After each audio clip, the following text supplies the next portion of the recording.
খুচরা ও পাইকারি বাজারে সরকার নির্ধারিত দামে ডিম বিক্রি না হলে জরিমানা ও প্রচলিত আইনে দণ্ড দেওয়া হবে বলে হুঁশিয়ারি দিয়েছেন জাতীয় ভোক্তা অধিকার সংরক্ষণ অধিদপ্তরের সহকারী পরিচালক আব্দুল জব্বার মণ্ডল।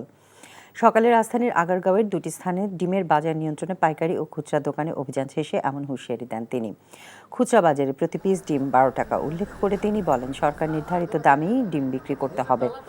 অভিযানে একটি ডিমের দোকান সিলগালা ও দুটি দোকানকে 5,000 ও 10,000 টাকা জরিমানা করা হয়। একই সাথে একটি এলপিজি গ্যাস বিক্রেতা প্রতিষ্ঠান ও একটি খাবারের দোকানকে 10,000 টাকা জরিমানা করে জাতীয় ভোক্তা অধিকার সংরক্ষণ অধিদপ্তর।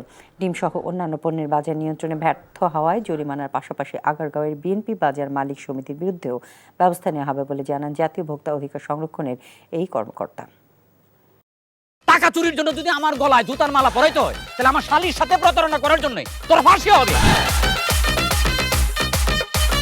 দুলা ভাই, আপনার তো ঘর জামাই বইলা একটা পরিচয় আছে, আমার তো তাও নাই।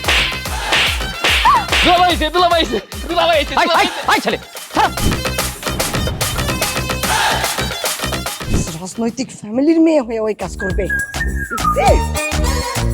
যারে পাবো হারে পিটাবো, রক্তের নেশায় ধরছে, রক্তের নেশায়, কাঁচা রক্তের নেশায় ধরছে।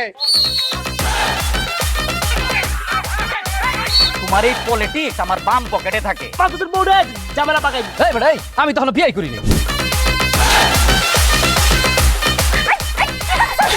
দুইটার আমি গুলি করে মারু। মাসুদরা কোনোদিন ভালো হয় না।